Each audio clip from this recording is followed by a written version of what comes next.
Good evening and welcome to CCTV News Update. Our top story at this hour, a Russia plane carrying at least 46 Russian businessmen and government representatives has gone missing in West Java, Indonesia.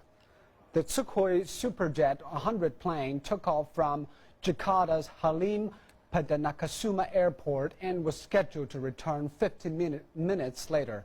However, it lost contact with authorities near Salak Mountain. A rescue team has been dispatched to the area. The plane made its maiden flight in 2008 and was making demonstration flights in the region. And for the latest about the missing plane in West Java, let's talk to our reporter Andy Saputra in Jakarta. Well, good evening, Andy.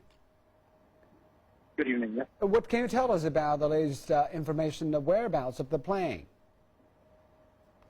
Yes, air traffic controller lost all communication to the plane, to the aircraft, Sukhoi aircraft here at around 2:40 or 2:25 to 2:30 this afternoon. The last communication from the aircraft, it was asking permission to go down from 10,000 feet to 6,000 feet high, without explaining what the problem that they were facing. Right now, air traffic controllers and the rescue teams are still trying to figure out where this plane might have crashed or lost communication. This is an introduction flight from the Sukhoi company to the Indonesian authorities here. It's basically a sales pitch from the Sukhoi company to demonstrate their new plane. They're trying to sell it to Indonesia. There have been scheduled 2 flights today. The first flight went off by midday today without a hitch. This is the second flight, and 25 minutes into their flight, lost all communication, and right now people are fearing still the worst from this incident. Andy, do you happen to know the causes of the crash? Is the weather to blame? What is the reason? So right now, that's what they're trying to figure out right now, the air traffic controller, because the weather has been relatively fine here in Indonesia today, and the first flight, as I mentioned there, went off without a hitch just 2 hours earlier. So right now we really don't know what happened to the plane or even where the plane is at. Right now, the latest location that they have pinpointed is about 10 nautical miles from the nearest airport at the city of Bogor, around an hour away from Jakarta here. So right now there's still a lot of mystery here, but people are fearing the worst for this aircraft and its 40+ passengers. All right, thank you, Andy, and please keep us posted on the latest about the crash. 17 people have died in a major fire which broke out in a 3-story clothing store in the southern Philippines. The fire in the Nova Jeans and shirt store in Butuan City raged for 5 hours. At least 20 employees, mostly women, were sleeping on the top floor when the fire sparked. An investigation into whether the owners violated fire regulations is being carried out. A lack of firefighting equipment and personnel, coupled with slack fire safety procedures, have led to major fire disasters in the Philippines. Turning now to the standoff between China and the Philippines over Huangyan Island in the South China Sea. China has insisted on its indisputable sovereignty over the island. Manila, however, says it won't do anything to raise the tension, but certain actions indicate otherwise. The calm waters belie the controversy. On Sunday, the head of Philippine Coast Guard said the fleet would leave Huangyan Island due to a typhoon warning. But he said the Philippines will continue to maintain a presence in the surrounding waters. The situation is normal currently. We have 2 vessels in the waters, and Chinese side also has vessels here. Commander Tan said they'd received the order from the President Aquino for no drastic action. We're just keeping our presence in the area. No matter what happens, we would not open fire. But the Philippines is sending mixed signals. They've already announced they are renaming Huangyan as the Panatak Shoal. And the Manila media say they are removing any marks of Chinese sovereignty. China wants to resolve the matter through talks. It's calling on the Philippine side to seriously respond to its concerns and properly handle the matter. Snan, CCTV. Turning now to the United States, visiting Chinese Minister of National Defense General Liang Guanglie continued his tour of U.S. defense facilities after leaving Washington. On Tuesday, the minister and his delegation were to travel to Miami, Florida, to visit the U.S. Southern Command and its commander, Air Force General Douglas Frazier. The command is responsible for all the U.S. military activities in South America and Central America. But there, SOSCOM officials highlighted opportunities for cooperation in areas such as humanitarian assistance and disaster relief and expanded the conversation on non-traditional security cooperation.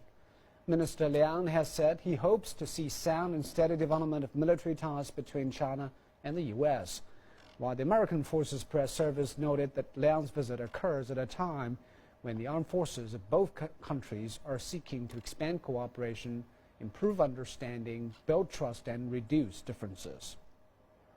Welcome back. An invited audience has gathered near Moscow's Kremlin to watch this year's Victory Day parade in Red Square.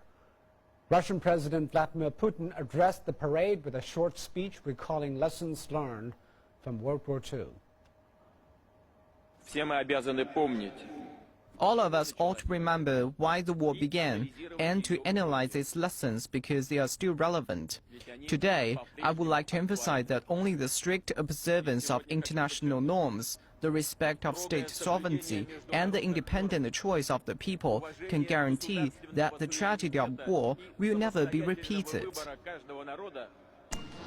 President Putin only sworn in on Monday newly approved Prime Minister Dmitry Medvedev and Russian Defense Ministry officials, politicians, diplomats, war veterans, and other invited guests presented at the parade. The Victory Day parade is held every year on May the 9th in Red Square to mark Germany's surrender to the former Soviet Union in 1945 and to showcase Russia's military forces.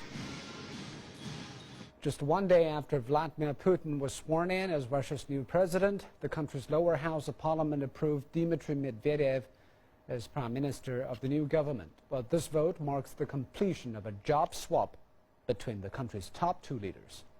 Yang Weihan has more.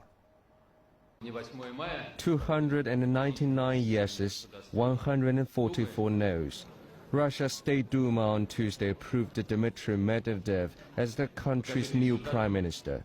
He was backed by two of the four Duma factions, the United Russia and the Liberal Democratic Party of Russia. Communists and Just Russia lawmakers voted against him.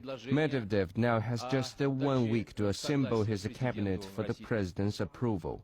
Addressing the Duma, Medvedev said the new government will focus on economic and social issues and would be prepared for dialogue with all political parties. I will work hard to keep all the promises that were announced by the Russian president and me in the course of the last political events, and am absolutely sure that if we work together, we will be able to achieve these results. Medvedev served as deputy prime minister from 2005 to 2008 and as president from 2008 to 2012. In April, he announced that he would join the ruling United Russia Party and take up the party's leadership after Putin was elected president. During his presidency, Medvedev focused on political reform, economic modernization, anti-corruption, and promoting innovation in science and technology. Yang Weihan, CCTV. The American Transportation Security Administration is advising international airports and air carriers on security measures for passengers traveling to the U.S. Well, this comes after the CIA foiled a plot by al-Qaeda's terror cell in Yemen to blow up an American airliner. Jessica Stone has this report from Washington. Ticketed passengers are permitted beyond the security checkpoint. Every year, hundreds of thousands of airline passengers walk through one of these high-tech full-body scanners at American airports. A Department of Homeland Security official tells CCTV that there are now 700 of them at 180 airports around the U.S., as well as Canada, France, the Netherlands, Nigeria, and the U.K. They were installed in response to this man, Umar Farouk Abdulmutallab, and his unsuccessful attempt to blow up an American airliner in 2009 with plastic explosives wired into his underwear. Now the CIA has stopped a new bomb plot involving a new and improved underwear bomb. There seems to be a new level a new level of sophistication by Al-Qaeda, probably Al-Qaeda in the Arabian Peninsula. But again, it's an indication that the war, unlike what the president said, is not going to end in Afghanistan. The war with Al-Qaeda is going to go on for many years. Congressman Peter King says a possible drone strike in Yemen Sunday killed 2 al-Qaeda members. He says it was part of an attempt to intercept a more advanced underwear bomb. How you doing today? The White House says the authorities seized the bomb intact and are now studying it. But the plot clearly shows al-Qaeda's determination to defeat airport security systems. So how to protect passengers? They will look also at the person's profile. They will examine psychological characteristics. They will also look to see where people have been. Retired Air Force Intelligence Officer Colonel Cedric Layton says Western European airports may look to Israel's airport security measures to protect passengers abroad. What they'll do is they'll borrow the Israeli Airlines background check system. They will borrow some of their more invasive questioning. The president's chief counterterrorism advisor says whatever the U.S. learns from this new bomb will help protect travelers everywhere. Whatever we learn from this IED, we're going to ensure that it's going to be incorporated into the measures that we take at airports. U.S. officials say al-Qaeda continues to try to exploit overseas security gaps in airports where there are no body scanners like you just saw in our report. They say those types of scanners would have caught this bomb even though it contained no metal and the chemical lead azide, which would have been used to detonate the bomb. Jessica Stone, CCTV, Washington. And that's it for this news update. Coming up next is Asia Today here on CCTV News. Stay tuned.